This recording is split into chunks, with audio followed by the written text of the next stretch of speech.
Hello, and welcome to Ball of a Passion. We are joined by the usual crew as always, and we're going to discuss this Brighton game. It's been a good couple of weeks, so hopefully tomorrow goes well. How's everyone doing?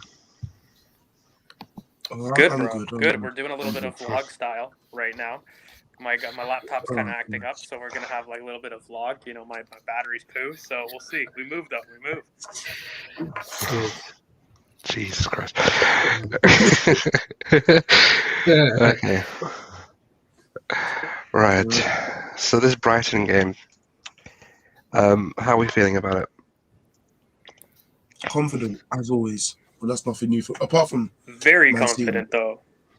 apart from Man City, I've been hearing some lunacy. No, I've been hearing some lunacy, not just on the timeline, but just in general videos about Brighton, about the narrative of this game. Guys, Welbeck and Webster are confirmed out. Basuma a doubt, but even if he was to play, the fact that they have no outlet means they're not going to get out of our sustained pressure. It just really, No. I've not seen a very proper analysis of this game when you're looking at Brighton, who, by the way, have not overperformed on XG.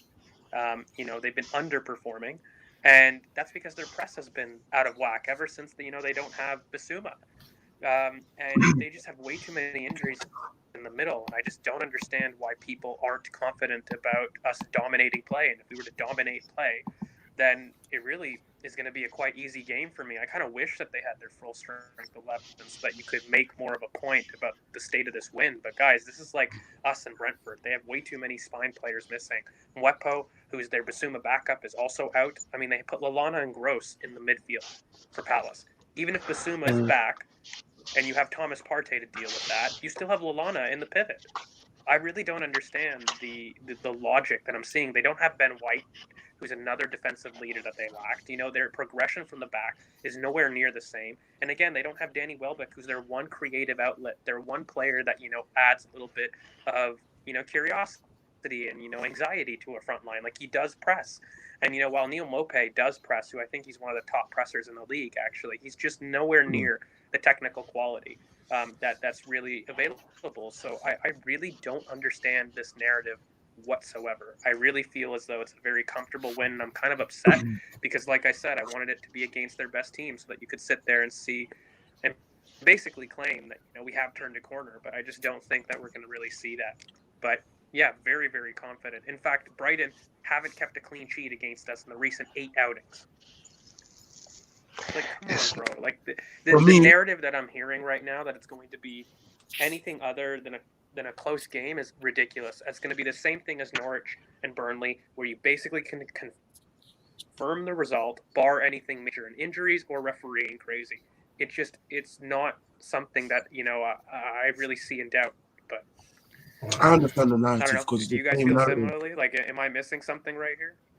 No, not really. Go on, Joe. The same narrative we got against Spurs, even Norwich and Burnley, where our fans were projecting a loss or projecting fear of a loss before a game, like they do all the time because they thought we'd lose. Like, what's it called? Like before Norwich, people were even telling me, "Don't say we're gonna win. You're gonna jinx it." Like, it's fucking Norwich. Like, Jesus Christ.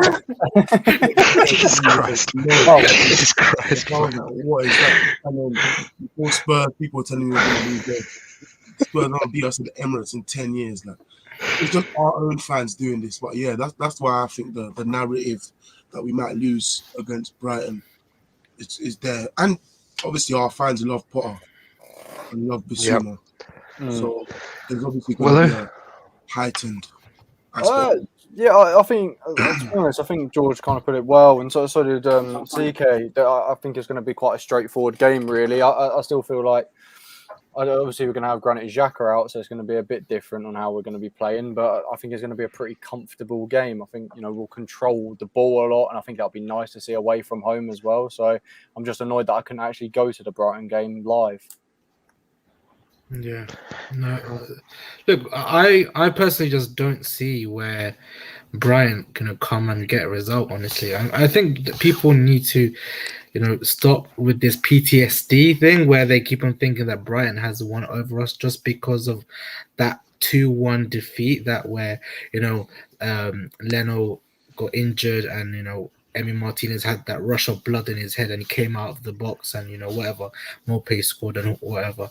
No, I think every time we've played Brighton, in fact, under Arteta, we've outplayed them each and every time, and I think that to me shows me more than anything that I think Arteta has the number over Mr. Graham Potter. But look, I think we'll win comfortably, man. For me, we have our team is too strong at this moment of time, and they're losing some of their leaders in Bissouma, Webster, and Danny Welbeck, who I think can be a massive miss. I personally think even if Bissouma plays, he probably won't be fully fit to even play, to his best of strengths anyway. So why should we even worry? We should just keep to our strengths and then see where we go, which I think we'll win comfortably. I hope we make Mope cry. That's what I hope. Oh man, I will slap him. Okay, let's be real. it's time that we actually start to string some wins together. And if there's a time to play Potter, it's right now. It's basically their philosophy is it's Arteta light. It's like going and taking Arteta and then just sort of getting the Diet Coke version of Arteta. It's just not quite there yet. It's just he's trying some things. With sugar tax, exactly. So the normal Coke, more expensive, more luxurious. Yeah, if you get my drift. For me, that with the Potter team, obviously Brighton are 4 points ahead of us on the table, with 13 points now, and they've started the season well.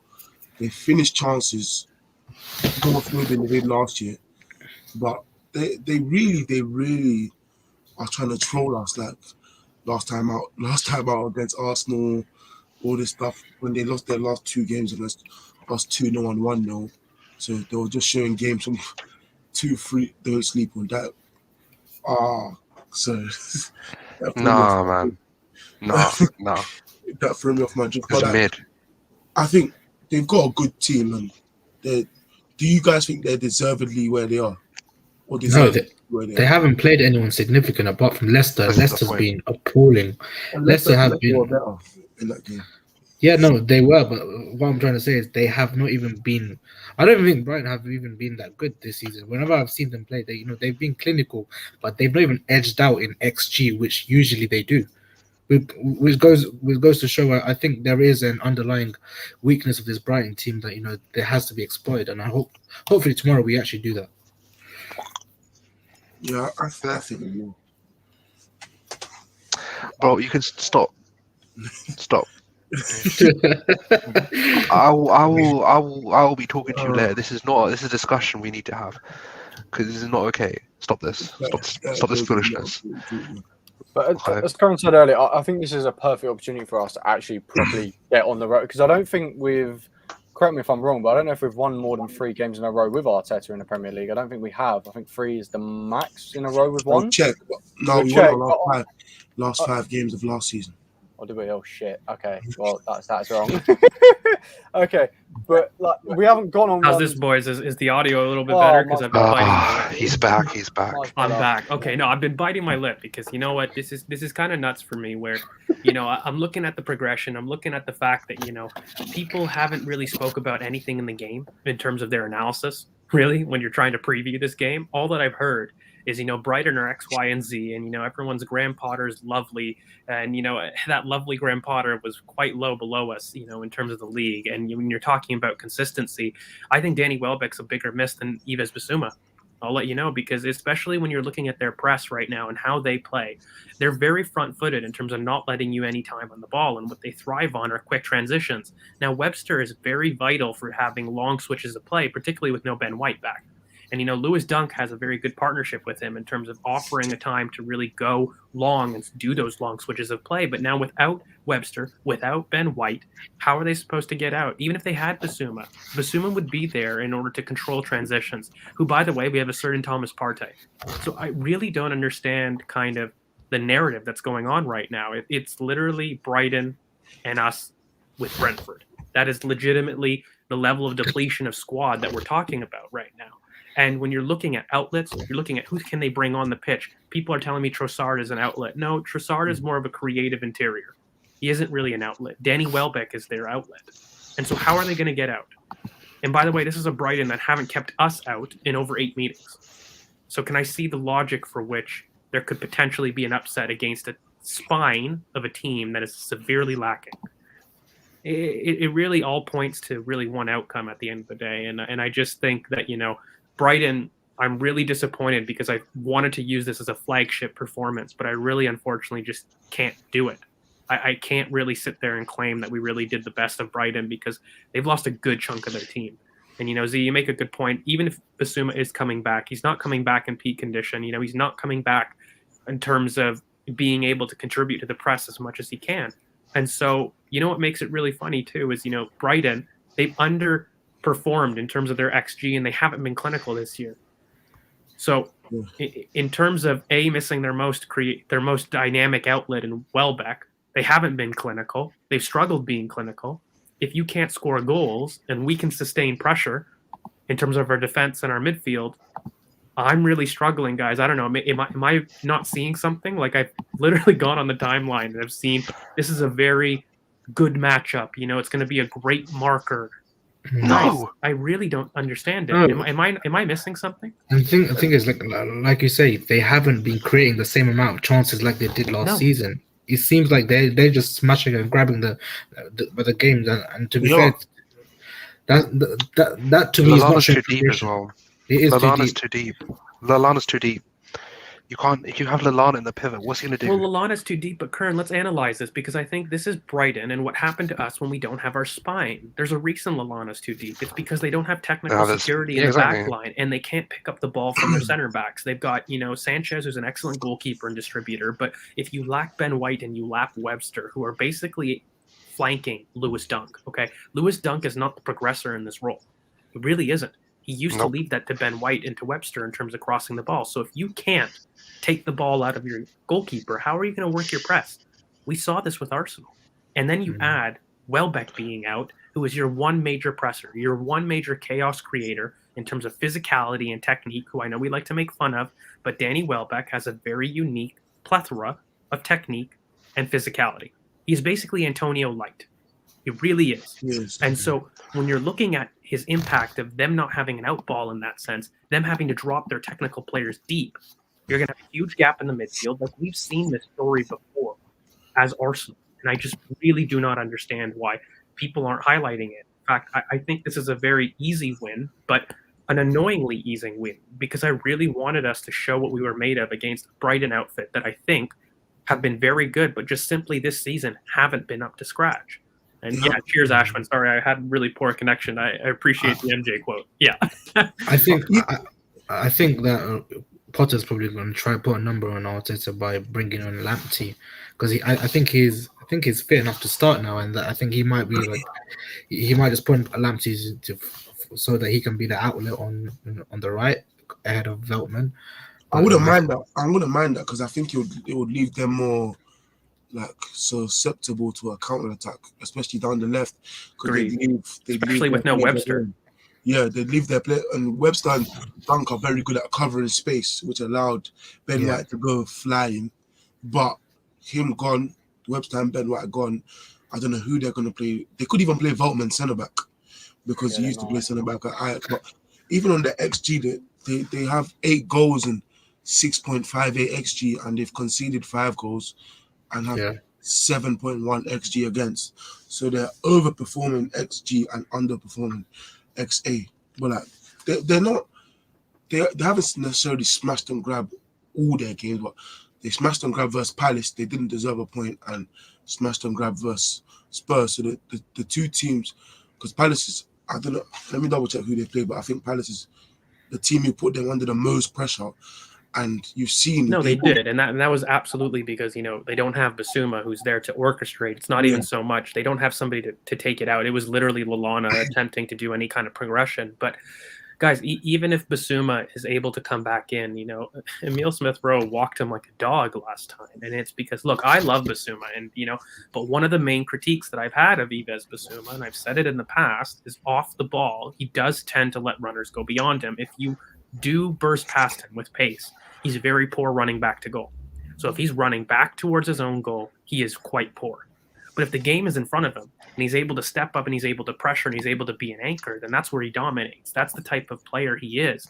And so for me, again, it goes really back to Thomas Partey, where if you've got somebody that's going to lock that down, not only that, but if you're really going to have somebody going on the right wing, I'm feeling very confident in terms of us being able to defend with Gabriel's form of late. You're really looking at kind of the worst case scenario for Brighton. If I was a Brighton fan, again, I would say that losing Danny Welbeck was worse between losing Basuma. And it was because Danny Welbeck offered them an out ball while they were under pressure. That's what he offered them. So look, maybe I'm not seeing what everybody else is seeing. No. The thing is, if you look at what's going on with that pivot that they have, it's just not technically secure enough in terms of physicality wise to be able to maintain pressure, which is what you're meant to do in a pivot. You're meant to be able to maintain pressure by controlling transitions. And if you can't do that, then what's the point of even having a pivot? You might as well go single pivot and just try and push your interiors up higher and actually try and look at how to. Do you think they'll go back to the 4 or stay 3-4-3? They'll stay 3-4-3. I think they stay 3-4-3 because I do think Basuma plays. I really don't believe this doubt. I think he definitely plays. And so that would allow them to go 3-4-3. But again, Webster is an issue. Webster's an issue in terms of him being out. But I mean, Basuma allows them to go 3-4-3. I think as long as he is out, they don't go to a 4. If he's back in, then they'll keep it as a 3-4-3. I'm gonna answer this because I know it's George, but I'll answer this anyway. They are. We've talked about it before. No, I don't think they're clinical. But yeah, go ahead, Gar. They're not clinical, but the thing is, that's the issue. That's the issue. That's exactly the main issue. It's just if you look at how they play and if you look at the system. I mean, we're going to talk about Potter in a second because I do want to talk about Potter and this notion that he's somehow the king, the savior of Arsenal. I have a specific picture that is drenched in the gates of hell with him in an Arsenal top. I refuse to have it around me. But if you look at how they build and you look at how Brighton actually want to play, it's not something that you can have in a sustain because they try to sustain pressure. That's their whole issue. That's their whole mentality. It's the same as us. But if you're going to have that, then you need to actually make sure that you have players that can actually go toe to toe and actually win the ball back, and they don't have that because if Basuma's not there, then they don't have, and he's not better than Arteta. It's just not the case. I mean, let's just move on to it. Where Potter versus Arteta? Let's just do this. Come on. No, I don't want to really have a segment on it because I think it's just lunacy at this point. I'm really going to be honest with you. The fact that you like Graham Potter but don't like Mikel Arteta just speaks to the understanding of the tactical systems. They legitimately are, as we've said before, like Diet Coke. It really is a knockoff version of what we do in terms of mechanisms, in terms of play. Yep. In terms of Graham Potter overachieving with the squad, then sure, he's done well. But I mean, Mikel Arteta has done that absolutely as well. And, I really think that a lot of this narrative has come from kind of the fact that somebody does well with what he has versus actual analysis of the system. Because, the idea that they are in a 3-4-3 and building in a 3, it really is our system, guys. It goes 3-2-5. Like let's knock out the system, and the idea that Ben White used to hit Trossard on the overlap is exactly what we're doing.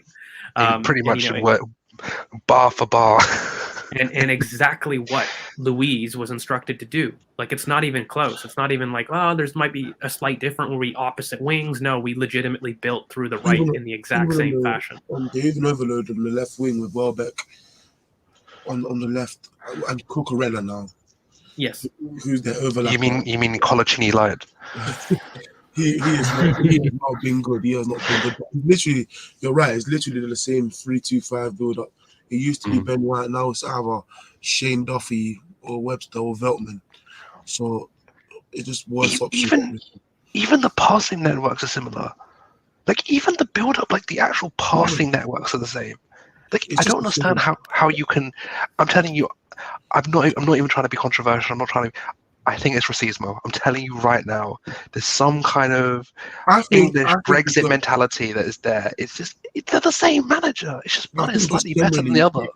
People generally just don't appreciate what's in front of them, but can see it far away and appreciate it. And then when it comes closer, they just can't appreciate it. Yeah, exactly. We can see more flaws. Can you explain to me how a manager that is supposedly much better than ours ended the season on 20 less points? And lost to him twice. And in head-to-heads, like forgetting quality, forgetting the quality difference that everyone keeps telling me that we're a mid-table side, which is the most ridiculous thing I've heard. If he is absolutely better than Mikel Arteta, would you not at least think that they were within 10 points of Arsenal? If we're that bad, like you can't have both ways. Either we're so bad that we're mid-table, or Graham Potter is better than Mikel, and they're of equal footing. Like you can't have your cake and eat it too. So if you're going to be logical about it, like I really want to end the segment on this. Like I find it actually kind of ridiculous. I don't really want to entertain it. I don't know. Yeah. I don't want to speak for others, but it's really ridiculous. You know, it's a silly conversation. They're not. It's literally like picking. They're the same, like and one is just more refined. The Diet Coke analogy is perfect. It really is. It really is. Exact same, and one is just more sweet, more luxurious, and that's just really what it is. And people just like Diet Coke. I hate the Diet Coke, but yeah. So the thing is, they're trying to say that Graham Potter makes his team play a lot better football than we do. But the fact of the matter is, when Arteta cleared every metric, too. This is what kills me. True. I mean, if you want to say that you rate him because of underlying statistics, then be accurate to your underlying statistics. Because in every underlying statistic, sure, both teams do go great, but the gap in quality is literally Coke and Diet Coke. I think it's also in the eye though. I think it's also in the eye where they keep on thinking that Brighton play much better football, but the fact of the matter is, when Arteta came to Arsenal, he made us play good football. He managed with what he had, but now he's obviously trying to transition into something completely different. And the players that he had at the time, they weren't good enough to play in that certain system. And if Potter had that same job, Potter would struggle too. So I don't understand the thought behind that. Oh, Potter is a better manager than Arteta because the team plays better football and they're very good on XG and they're up there in statistics. It's just I'll believe it when I see it. That's the best thing. Look, let me just end this argument because the idea people are just doing this simple, lazy correlation analysis about being 8th and 8th mid-table. Playing at an 8th quality for the entirety of the season is just not true. There's a story to every single season. There's a context to every single season. And the fact of the matter is, for 60% of the season, Arsenal were second in the table. In terms of form and underlying statistics, they were second in the table for 60% of the season. That is since December 26th, when we were absolutely that was probably the first time we could consistently put out a starting 11 of 10s. Emile Smith-Rowe was injured. People keep telling me that he wasn't injured. Guys, he had a shoulder dislocation. I don't understand the lunacy in terms of this. We physically had no number 10. And guys, I'm not even a huge fan of Martin Odegaard. I really am not. But fine, you get a number 10. So then I expect you to be able to play to your philosophy. And the fact of the matter is, when we had people available to play, we were second in the league. In fact, a lot of people that like to whitewash things, Arteta has a better record than Tuchel last year in the Premier League. Do you guys know that? Like, just go look at the numbers. It's just factual. Look, he does. There could be a lot of things, but I'm not having that. Potter's a better manager than Arteta. You can put other managers' names into the question like Tuchel, but like for me, no, Potter, no. I feel like it's a rubbish argument. until I see it with proof, until he manages a top team and he does the same thing and he performs with that team, I don't believe it. I'm sorry, I don't. It does my nut in because at the end of the day, you're going to sit there and act surprised as if we've sat there and changed things, that we've sat there and we've become this new team. Oh my God, it's such a shock. when in reality, the numbers have been saying it to everybody for the longest time. And, I really don't understand. There's a statistic that was going around that in the last 3 games from Norwich, Burnley, and Spurs, Arsenal registered 94 shot creating actions. And I think the last time they did that was in 2017, where they achieved 114.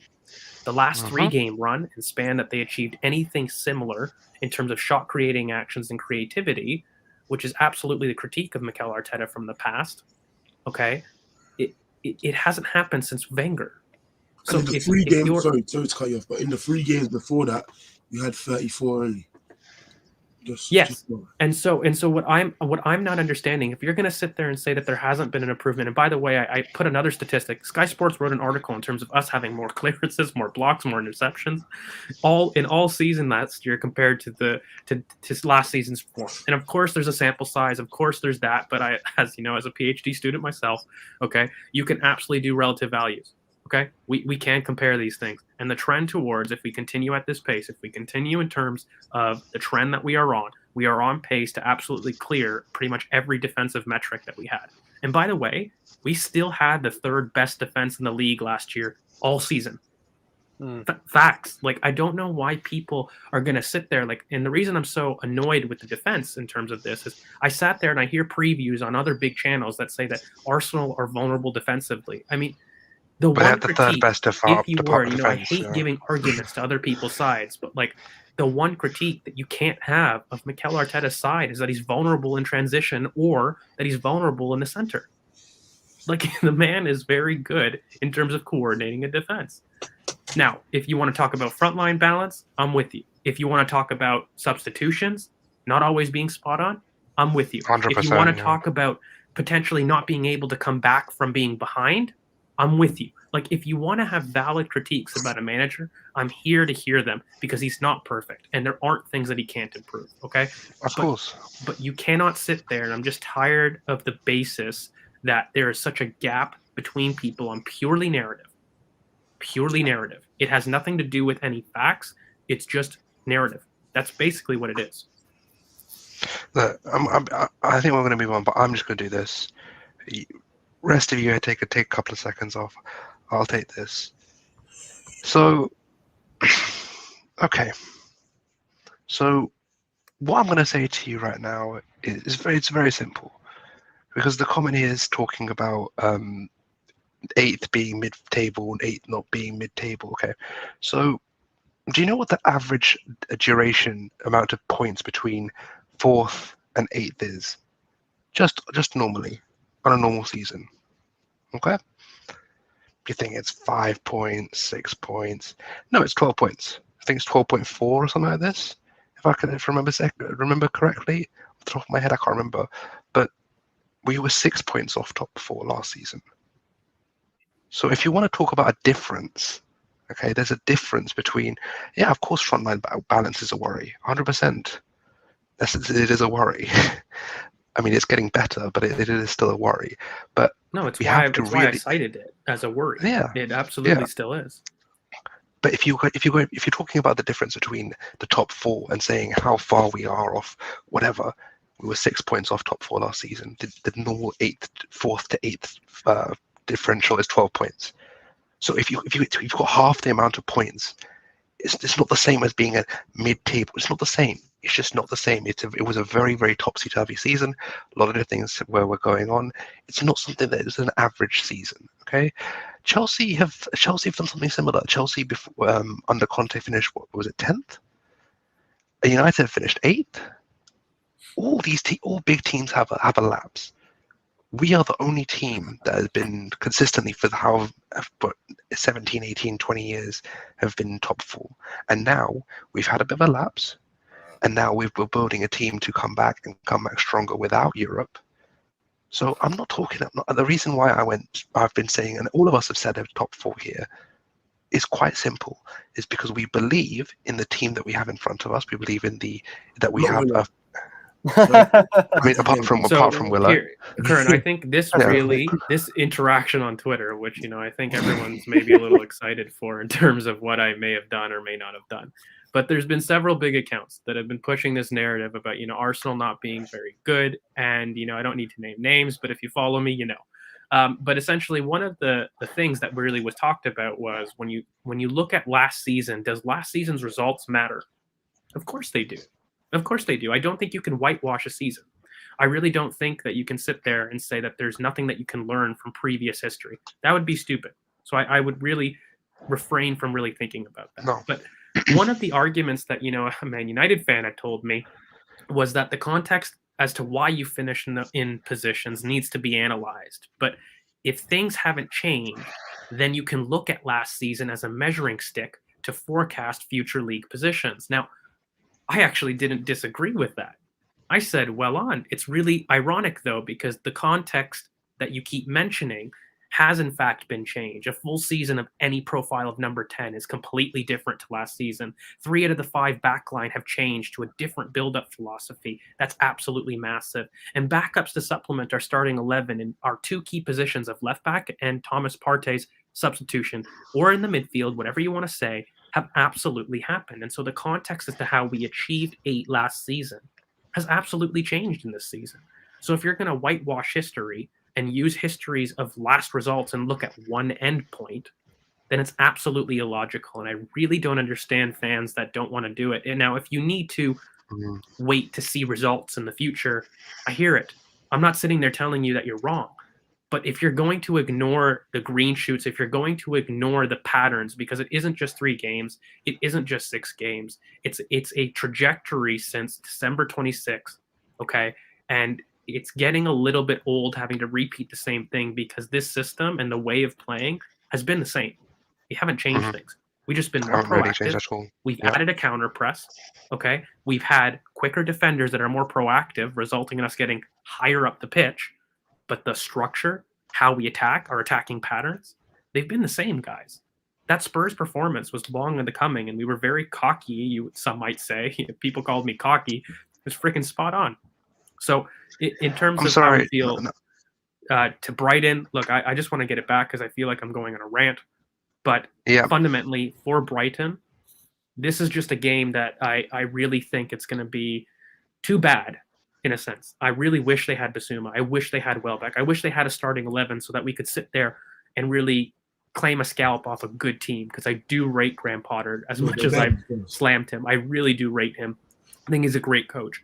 But I just think this is going to be a very easy win, guys. And it's really due to their injuries. It really is. Yeah. I think we would have beat them regardless. Look, I'm just gonna there's a couple of things. I mean, I'm going to move on. First of all, after this, I'm going to move on to the actual tactical battles in that game, because we need to talk about this game. We don't need to go too off table. But just to say, if you're going to be cocky, right, about being that everything is going wrong, and you're going to tell me, you're going to tell George, CK, Z, all of us, you're going to tell us with chest, I really hope that we lose the first 6 games of the season so we can sack Arteta. I really, really hope it, man. Come on, you need to, we're doing it for the better of the club. And then 6 games later, you come back and, why are you being cocky? Why are you coming at me like that? Have the same energy. Okay, have the same energy that you showed 6 games ago right now, and have it show over the rest of the season. Kern, you want to know what my biggest beef is? And here, I'm going to outline this. People that are negative are going to sit there and say this is a statement win and use it to flip-flop, and it's going to piss me off. Because Brighton with Basuma, okay?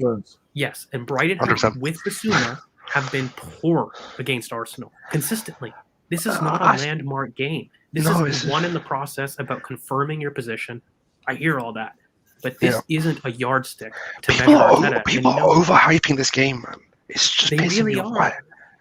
Brian have done a good job in pushing that with the Mopai pictures, even on the thumbnail. You can see that. Well, that's the thing. That's the thing, Chris. But you know what? But the thing that annoys me again, and as I'll say, is people will use this as a yardstick, and it's going to be a very routine win. And then I'm going to sit there saying, no, that wasn't impressive. And then people are going to either say you're being negative, or they're going to say, or you're being cocky. Or I'm being cocky. Or they're going to say Brighton wasn't as good as we thought they'd be, or they just didn't perform well. We all get the same narrative. Yeah. I'm fed up. Palace, and I've said it before on prior streams. Palace who have a really poor press, in my opinion. I don't think it'll be good, but Palace as a team, in terms of transition forwards, okay, in terms of efficiency on the counterattack, that is a team I will judge McKellar. That is a team that we struggle against, having strong, powerful forwards that are able to break lines, okay, having a midfield that's able to compete, somebody like a West Ham, somebody like a Palace. Those are teams I use as metrics to see how far we have progressed. But to sit there and really to go and look at Brighton, especially in their condition right now, I really think it's unfair. And I think it doesn't do you guys any justice. It doesn't do us any justice. Let's just speak honestly in terms of their position and their injury situation, which is dire, guys. Like I would be worried if I was a Brighton fan, and I wouldn't use it as a stick to beat my team with. They just simply don't have the facilities right now. No. And for me, quickly though, on that point, I think the Spurs reaction annoyed me, because at first a lot of people were saying, which I agreed with, it's the best half of football we've seen in Arteta's reign, arguably, with the United 2-0, the Wolves early one as well, the Wolves first half as well. But after I was seeing, it's not as good because it was a North London derby and we always beat Spurs at the Emirates. Then I was like, you can't have it going, it's the best half of football I've seen in 2 years, and then say it was just a North London derby. And I think we're going to see this, as you said, similar versus Brighton, where we're going to beat them and people say, Arsenal. Because I've seen even the biggest of accounts that said we finished 8th are now saying, we can still finish top 4. Even guys like Merson are saying we can finish top 4, and then at the start of the season saying we have a rubbish manager and we're going to finish mid-table. I'm done. Guys, how many times on this channel have we sat there and said we do well against teams that want to take the game to us? Brighton will want to take the game to us. This is going to be a very easy routine win. I do want to credit Hardy, who I know we've been a little bit harsh on the stream. Fair play for understanding our point of view. And again, we don't always have to agree, and I feel as though that there's going to be very valid critiques. I just want to make sure that we're discussing them in an objective manner, because I do have critiques with Mikel.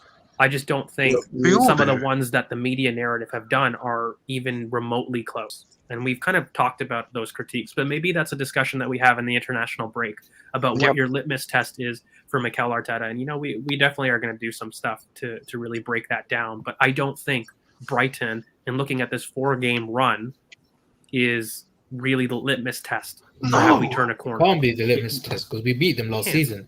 Twice, exactly. And quite comfortably. So that's why I'm very hesitant that at the same token, don't overhype it. But on the other side, it shouldn't be hyped. You know what I mean? I saw a really great tweet where, actually not tweet, but Kern had an excellent segment on another big channel in terms of saying, essentially, if you're going to sit there and be very critical about the first 3 games, then carry the same energy for similar overperformance in the following 3 games. Word for word. Or a synonym, if you were Arteta out before the season, then these 6 games shouldn't change your opinion. And if you were Arteta in before the season, these 6 games shouldn't change your opinion. I mean, I'll be honest. Look, guys, up until December 4th, in my opinion, having looked at a run of fixtures right there, and it's right before Christmas, that is absolutely the litmus test in terms of looking, because United in that time have an insane fixture list, and we have a quite favorable fixture list. The race for top 4 will be won between now and December 4th. Mark my words. You can clip it. George, no, the running. It won't be the running current, because this is the one time. This is the one time that United have the hardest fixtures and we have easier fixtures. When you look at run-ins, they have similar levels of teams with both people. That's why it isn't. The gap in quality in terms of teams is the biggest between now and December 4th. You know what it is? That's the biggest difference. So if you accumulate enough points, we're going to look back on the end of the season and say that this run, whether successful or not, was the reason that we lost top 4. And I don't buy into. You know what it is for me is the fact that we play them. We play them in that run-in.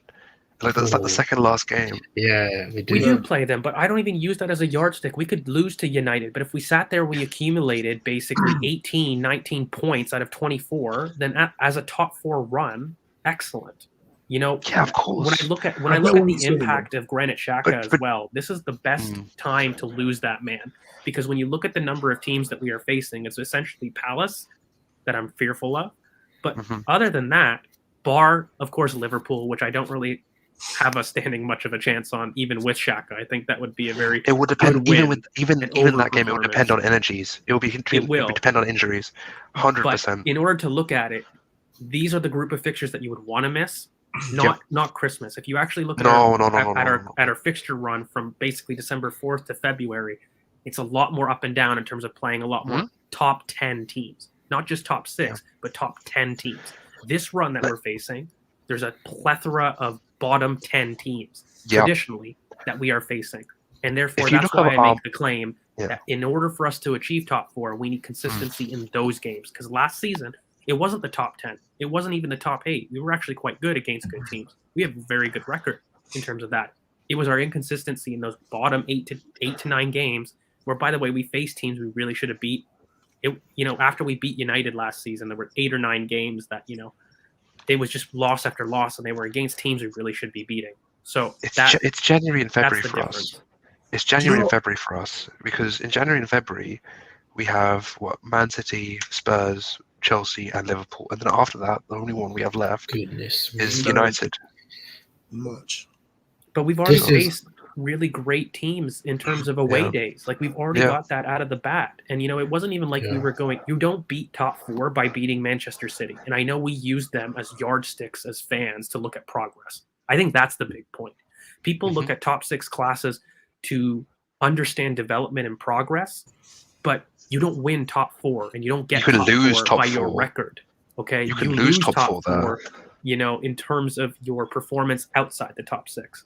So I think it's really great. And look, people saying it's too soon to call on my end. Look, no offense, Ahmed, if you've watched the channel, I've been calling it since August 11th, and I haven't broken form. So this idea that we're getting form isn't new. I kind of agree with you in the sense that the next 10-game run is very pivotal. Yeah, it's very crucial. I think it's very crucial in the sense that last season we were only 6 points, and that 10-game run we won from November killed us. I don't think we were going to get top 4 anyways, because we never had a 10. But it was we only finished 6 points out of it, and you can only think, what if? So I do agree in the sense that United have probably the hardest run in Europe of any team in the league and in Europe, because they play like Villarreal. Because they have Atalanta and all these teams twice back to back. And Villarreal, because this is the start. Guys, their one easy game until December 4th is Watford. Yeah, and Watford have very high scoring potential. I mean, we're going to release a video that we clipped from the last one, where we had about United, which will be released probably this weekend after the Look, guys, and by the way, Granit Xhaka's injury is not good to this. It's not good. Granit Xhaka increases your probability, but the big thing I do say is I don't consider him the technical leader in our midfield. It's Thomas Partey. And I feel as though last season they battled for significance and alpha dominance in that role, by the way. I don't know how other people feel. No, you're right. But they really did battle for significance, and towards the end of the season, and especially in preseason, we gave that boy the reins. It's going to be the best decision that we do. But he is the captain now. In order to put some humor. Arteta said it, but it's his midfield, and he needs to take control. He did, but I think that's significant. So when you're looking at, of course, losing a good player, is that good for you? No, absolutely not. It would increase the probability of my conviction if we had Granit Xhaka. And the big thing was, I actually feel as though if we had Granit, we could give Liverpool a game, which I've been wanting to do for seasons, guys. We haven't gone to Anfield with a starting 11 in so long. But call it optimistic. I do think we can give them a game with Partey. Not with Liverpool. Not with Xhaka. What I said with because I predict a lot of games very early, but the Liverpool game is the one for me you can't predict, because both of us are volatile in terms of injuries, and you never know what they could have at that point. I really do think though, if we can keep Partey fit and we can just put someone competent next to him, we give them a game. Yeah, you and I both know, Curran, a big reason. Sorry, go ahead, Z. We've been talking. No, I was saying Partey and Elneny, like Elneny played last season in Anfield as well, and he did a good job. So I think obviously Partey and Elneny they played together, and they've had a good partnership, and it allows Partey to dictate the play. So I'm not sure why he couldn't play against Liverpool and do a good job. Probably not to the standard of Xhaka, but he would do a good job. No, Curran. What was Partey's best performance in your opinion, Z, last season? His individual performance. I think United away. Who was his partner? El Nini. Say no more. And in terms of, I really don't like it. Really don't. look, you know what it is, guys. No, this is what I was saying as well. I was it's quite about- clearly saying. Yeah, go on. Yeah, you were Go on, saying we Josh. could give them a game. I just think Liverpool and City are the two games when I go into the season I am expecting to lose. Yeah, that's the Yeah. thing, CK. I don't think I care. I don't care if we go to Liverpool and lose. That's not a game I care Yeah. about. The games I care about this season are actually games that are coming up soon, which is Aston Villa and Crystal Palace. They're the games I care about this season because that's where I think, okay, if Arsenal are gonna get top 4, that's how we're gonna do it. Because last year, we lost home and away to Aston Villa. I think what did we do against Palace last year? But in like so many years, We went 0-0 and 3-1. We won. 0-0 and 3-1. So we still dropped points there. So.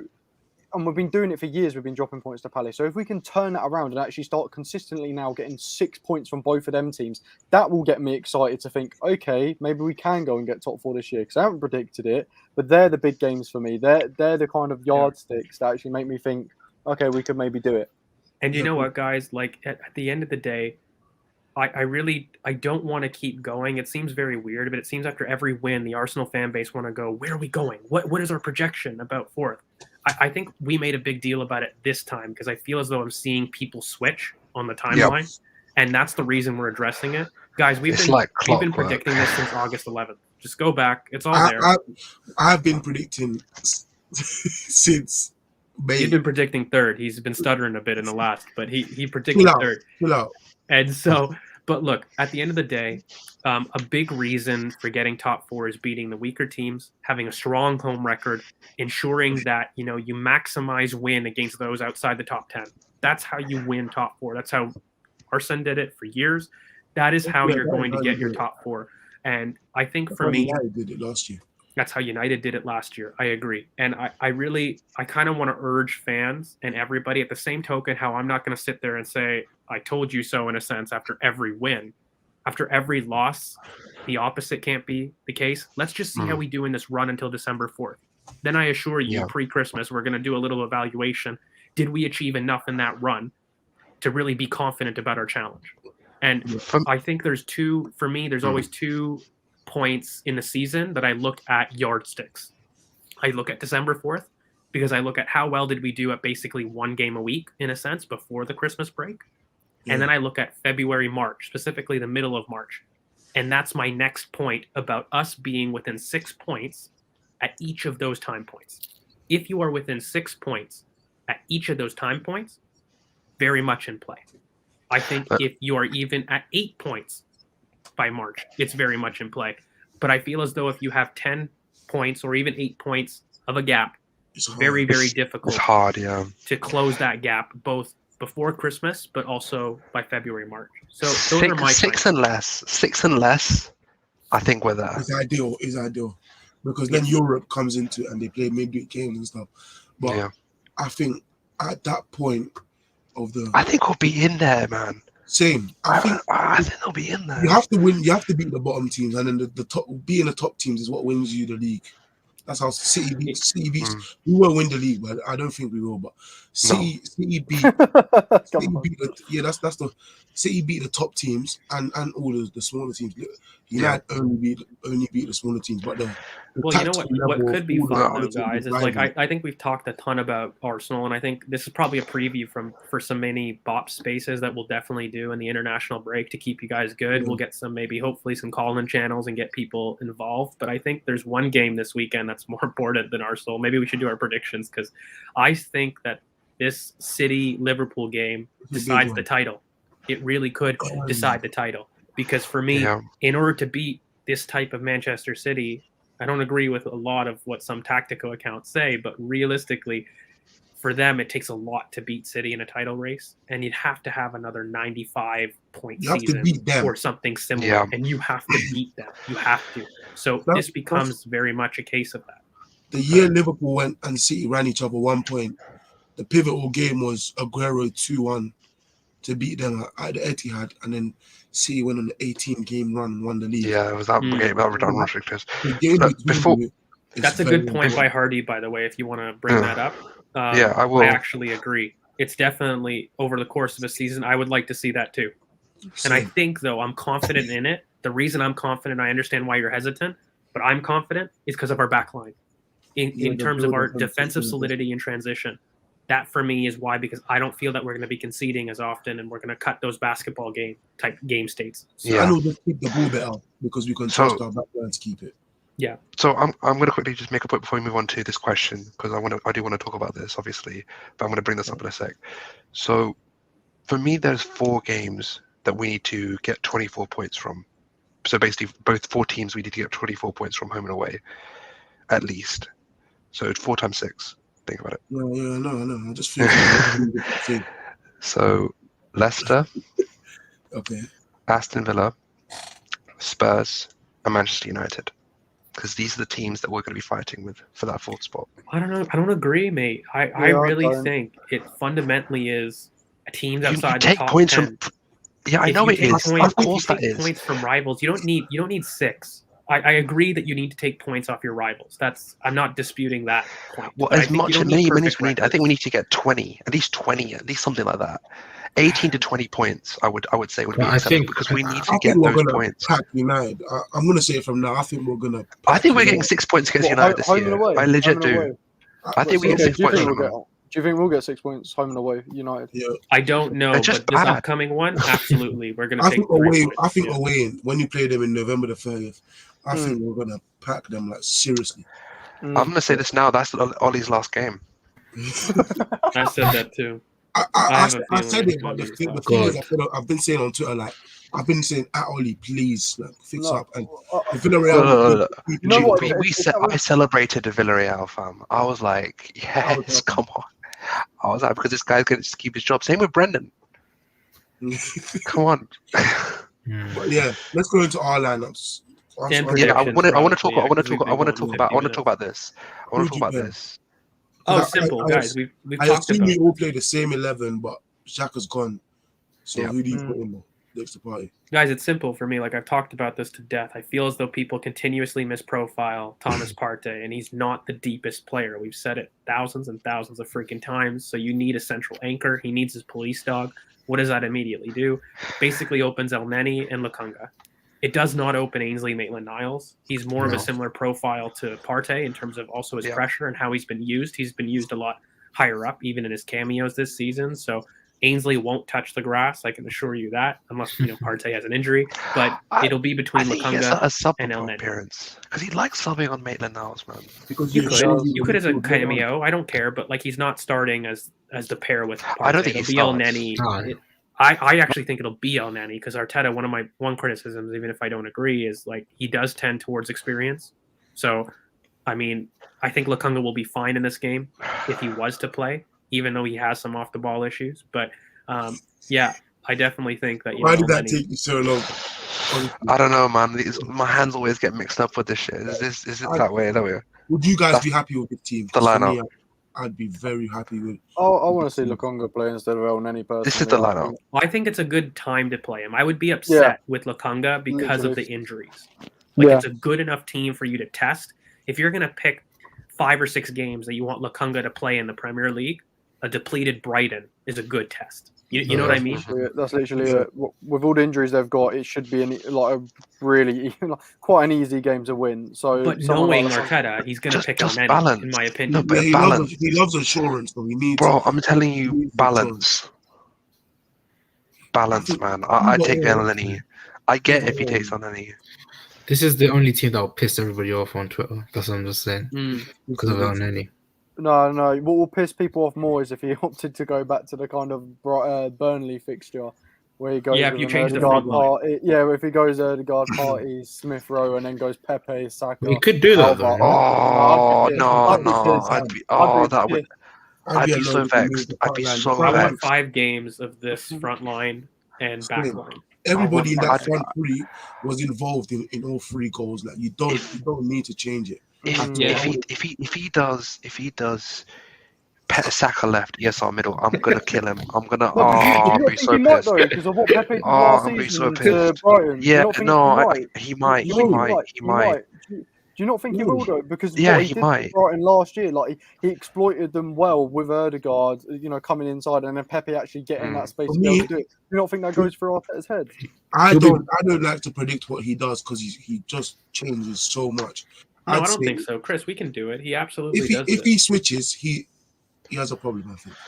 Either one of those two lineups is fine. Just It is. no. It is. I actually no, don't no. care. I would like to see Lokonga for selfish reasons, but Yeah, I'm not thank you, upset if Jason. he doesn't. Yeah, so Thank you, Jason. Thank you. Yeah, Thank you, man. No. Jason Yeah, is going to we come should- for you, Mikel. Really should Well, pay back he to him. probably will, man. Really should. I really don't think he will.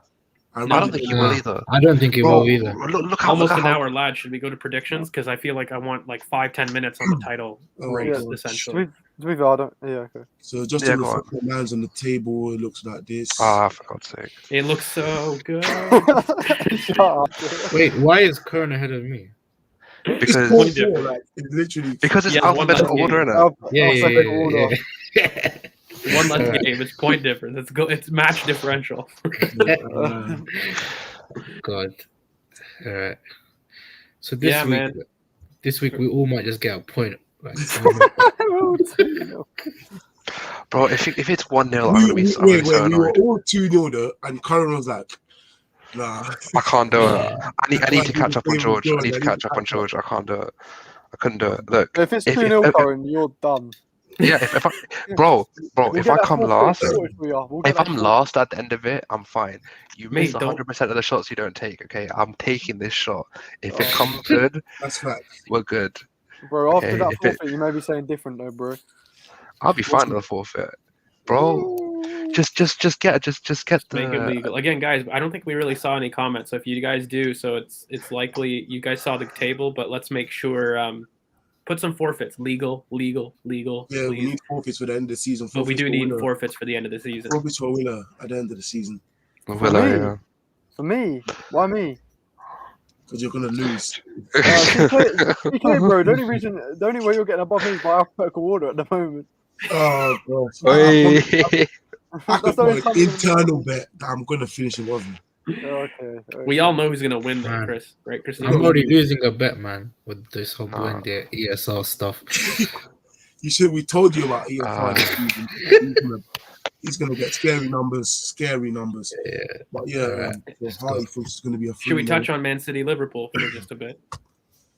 I think I'll go ahead of you because I think it's bigger than probably Chelsea City because of what City dealt with Chelsea. Like they camped in their half. If you look at the average positioning, they only had It's bad. they only had 3 players behind the halfway line, which was the goalkeeper and 2 centre backs.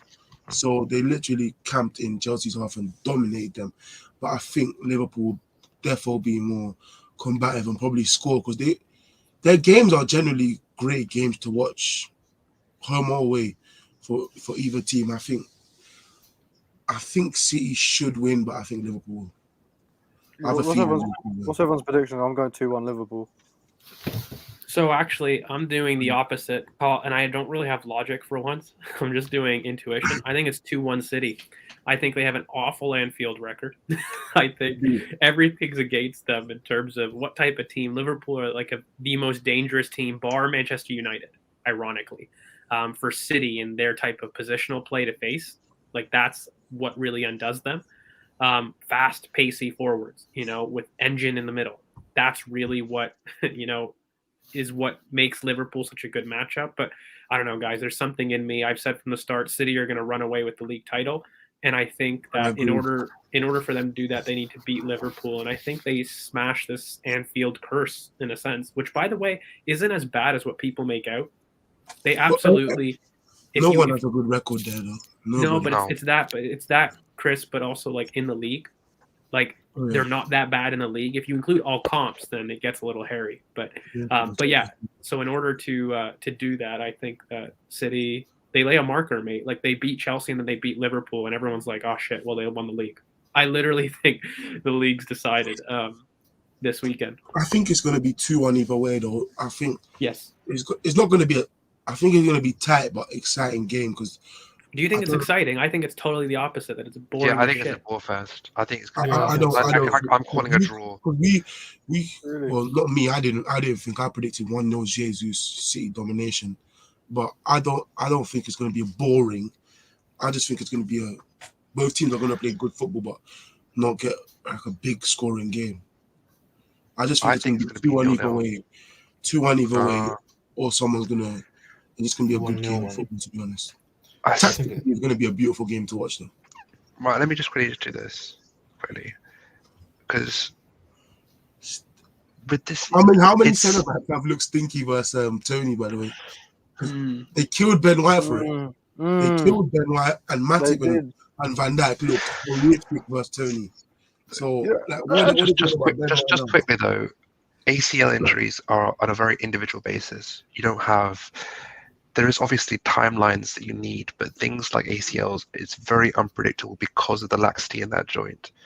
Because basically your ACLs are inside their intracapsular ligaments, so they're inside the capsule. So once they're repaired, you can either come back either really well, or the stability isn't there, and you just never are the same. So you've seen athletes like Kobe Bryant, or you've seen athletes like Hector. Oh, That people was you have bad. such a you've. Thank you, George. By the way, I was looking for a bad one, but it's really individual. So Yeah, the research is really quite individual, and there's not really much way. We don't know how to predict it, too. No. We've come a long way in the success of the surgery, but in terms of predicting who might be back, it's absolutely crazy. I think, look, anytime that you have such a long layoff, by the way, just as a coach, period, it doesn't even have to be ACL. It takes roughly 6 months, in my opinion, if you've had a year out of the game yeah, to get back to any sort of peak performance if you were to have it. Like, if you were to have it back, it would take another 6 months, in my opinion. So I don't see Van Dijk, but I also don't worry because I did watch him closely. I don't know about you, Kern, but I don't see any Yeah. loss of. I don't know. And He's that been is pretty. good.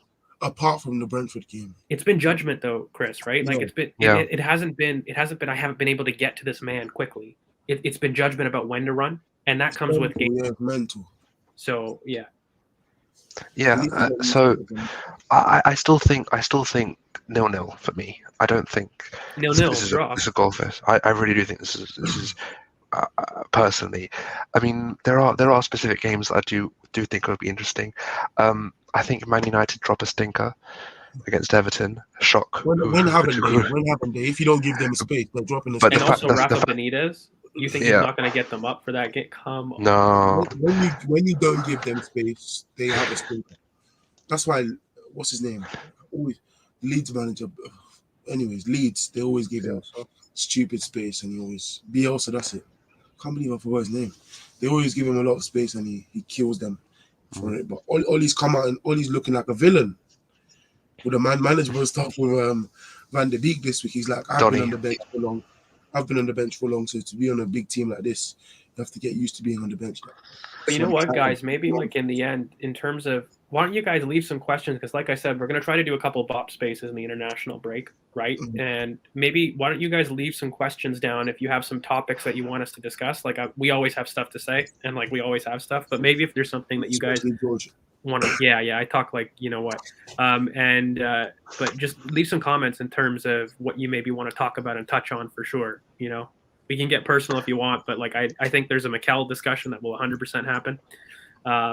And maybe a top 4, we can rope that in together because I feel like people forget our August 11th, which we will release before we do that. Yeah, because I predicted top 4. Just wanted to say, if anyone's new here, subscribe. But I predicted top 4, and I don't get a lot of stuff on. Well, you predicted top 3. Let's be real. Same as top 4. Is it not? There's a so me. Numbers count is my retort to Christina. Yeah. Numbers count, and who's ahead in the table, and your boy is just Oh, inevitable. for God's sake! Oh, for God's sake! Oh, just after 3 games, we're doing this. No, I'm doing over my other predictions, but this boy is just inevitable. I don't know what to say. So, I think I predicted more than you, but we can talk about that another time. Really, because I've been talking about what's his name. Oh, I'm gonna take this. Hi man, it's good to Hey, see Nick, you. mate, how are you? Hope you are, Nick. Under 23s were very good. Balogun will look crazy as always. I mean, Z was there. Z, I mean, you were at the game, right? I know you want to talk about Salah, so go for it, Z. We've been Salah, Chris, To be fair, like just watching all the players live for once, it was quite refreshing. But you know what, number 8, Salah, he kind of like stood out for me, and he reminded me of Sami Nasri, like back in the day. Like he's very good on the ball, and his switch balls like were really good, and it was kind of like refreshing to see a player in midfield like that once in a while. And you know, I was watching Charlie Patino as well very closely, and I think a lot of people may have been a step too far with him when they said he's ready for the league. I don't think he is. He looked quite physically frail, man. I that's what I'd say. He looked like a boy in amongst men, even in the under 23s team, and that was quite surprising to me. So yeah, that was my take from the game. I mean, I caught little bits because people kept sending stuff to me, and I couldn't sit there and watch the whole game. But Balogun is ahead of this level. I think we've said it for a while. Like that skill move, you just don't respect the opposition at that point. That defender, by the way, sorry to cut you off, but that defender Balogun had no right game on the other side of that ball. No, it's poor defending. But, but essentially, we did mention Salah Ad-Din on a previous show, and I did try to tell people he's amongst the best youth prospects that we have. Period. It's just he was out for a year in terms of injury, but this kid is absolutely insane. And in fact, I feel as though him and Catalan Surgeon are going to compete for number 8s that can dribble. And like you said, Z, I do agree. I don't think he's quite Nasri in terms of a wing focus, but I think he's more of an interior for sure. And he has that ball dribbling ability. I agree with you completely. Yeah. And he does have those switches in play. He is quite young, and he is actually quite small and slight in stature. So I just don't know if he's ready to be an 8 in the league. So maybe a free wing role might be something in adult football, but he's also really young. But in terms of quality, this kid is up there in terms of one he's of the best. Very good. But, well, yeah, but also he has the talent to pull it off. So yeah, I would really look at Salah Ad-Din, who I think did well. And I think I've got a lot of comments on Tim Akinola, who looks very flashy and similar to Thomas Partey. Like the one thing that I can tell you from having watched the youth is this kid is very inconsistent. But Kevin Betsy's done unbelievable work with Tim Akinola in terms of getting him more consistent and more on the ball. I don't know, Z, what you felt watching the game, but I think all season he's been a lot more consistent in his positioning. But he still has a lot more work to do, in my opinion. I still have him as a to find out, because I think there's still some things that I'm not too sure. And I think Omar Rekik had a really good game from what I was hearing from people. But in my opinion, he's also been very inconsistent with the ball generally. So for me, I'm not too sure if I have as much faith in Omar as I do in, say, Daniel Ballard and Zayn Monlouis, for example. But yeah, I don't know, Z. Like, what did you think? I mean, I didn't watch the game too much, so I don't. To be fair, what we saw from Tim Akinola in the game, he looked like he was just scanning the pitch, and he was trying to cut off the passing lanes, and he looked very physical in the pitch. What I would say though, he looked a bit rash when it came to duels, and that was a worrying thing for me, because I feel like he doesn't have that controlled aggression that we like to see when it comes to duels. But for sure, like I could see flashes of Thomas Partey there for some reason, because he seems like he's just a very good ball player. Like he's very good on the ball. You know what it is, mate? He's so aggressive in the challenge that it's easier to coach controlled aggression than lack of aggression. And so for me, actually, I think Lokonga has the opposite problem. In duels, I don't think Lokonga is aggressive enough in his duels. And I think when you're looking at Tim, though, like he's very inconsistent also in his passing and his touches. I don't know if you felt similar. Like he has good technique, but I would assume that there were times where he was loose with his passing selection and even his gait. He does have a tendency to not scan his surroundings, and he gets caught out. He happened a lot last year. But credit again, I think Kevin Betsy in general, if I really had to do an overview, because I've caught other games instead of this one, which I did miss, but he has sacrificed a lot of players in terms of Omari and Keto Taylor-Hart haven't really featured because they don't really fit in his system. He's playing a different system to the first team, but he's made them a lot more positionally aware, but has kept the output really quite high. And again, we're top of the league, so he's doing something right. And I think he's just really great coach. Yes, everybody convincingly. Yeah, and tactically, like he's had an excellent start. It's just if you guys are wondering why Amari and Keto haven't had huge cameos, they don't really fit the system particularly well. No. So But that's really a big reason. The front two have been great in both games. Yeah, this is why I really wanted to make a quick point on Beereth, because he looked very good today. I mean, he didn't get the goal output that Balogun got, but he looked very, very good. I felt like I just like his. He just looks strong. He's always willing to call for the ball consistently. He's always like every time he's making the run, he's constantly calling for the ball. Give me the ball, give me the ball. And you can tell how he's obviously not on the same level as Haaland, but he gives me those Haaland vibes where he's like his mentality is like, I need the ball, I want to score. Like he's very, very 6'2" beast, very good yeah, on the ball. He's very good on the ball. And as when he first got signed, and I saw maybe a 5-10 second clip of him, I was like, he's got great ball striking straight away. Yep. And he's proven that on his goals. He scored a hat-trick versus Chelsea when he beat them 6-1. And the commentators were cocky after they scored one goal. But like honestly, he's been good every game. Balogun's been good every game, winning penalties and just being he's too good for that level, man. He's just too good. You've said it all the time. I think we need to give a special mention to Lopez as well. I think generally, like he's improved massively in terms of defensive ability, and also he reminds me a bit of I don't want to say about Kieran Tierney sometimes, when it comes to his attacking play, and we saw it today actually. When he didn't tried have the same explosiveness though. No, he doesn't. But what I'm trying to say is when it comes to his attacking play, he's very one-footed, and that's something that Lopez does have. And but like I said, he's improved defensively, which was one of his main weaknesses. And I think that goes down to Betsy as well, and his system. Right. So yeah, this is the one who came from Fulham. I think we're gonna wrap it up because it's getting a bit late. But I want to thank everyone for coming. I want to also thank everyone for getting to us 600. We're at 610 right now. Those are the predictions. Thank you for bringing them up against CK.